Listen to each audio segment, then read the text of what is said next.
সময় তখন ভোর 5:30। আমরা অফিস থেকে বের হয়ে প্ল্যান করেছি বড়ই বাড়িতে আমরা দুধ কিনতে যাব। যেহেতু আমরা শহরে থাকি সেহেতু আমরা খাঁটি দুধ পাওয়া খুব কঠিন, তাই আমরা একটা গ্রাম সাইডে বড়ই বাড়ি বাজারে যাচ্ছি দুধ কেনার জন্য। তো যাওয়ার পরে যে অবস্থা, যে ঠান্ডা এক একজন হাড় কাঁপানো ঠান্ডা।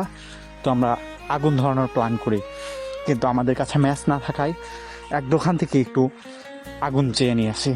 সেই আগুন জ্বালাতে অনেক কষ্ট হয়েছে। 2টা কাঠ এক জায়গা থেকে সংগ্রহ করে আমরা আগুন জ্বালাতে সক্ষম হয়েছি।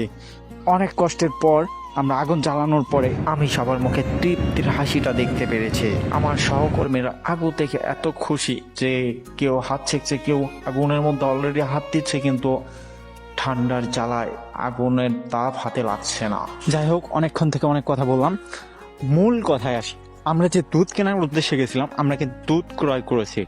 আমরা 70 টাকা দরে দেশি খাঁটি দুধ যাচাই বাছাই করে আমরা কিনেছি 18 লিটার দুধ, যাতে আমরা সারা মাসে খেতে পারি। তো আপনারা যারা দুধ কিনতে চান এই জায়গায় যাবেন। আর দুধ কেনা যেমন তেমন, এই যে আমাদের আগুন পোড়ানো এই শীতের রাতটা উপভোগ করা, আমরা সেই 90 দশকে যে যেমন মোবাইল ছাড়া সময়টাকে উপভোগ করতাম, ঠিক তেমনই এই সময়টাকেও অনেক উপভোগ করছি এবং অনেক মিস করব। তো টাটা, বাই বাই, সবাই ভালো থাকবেন।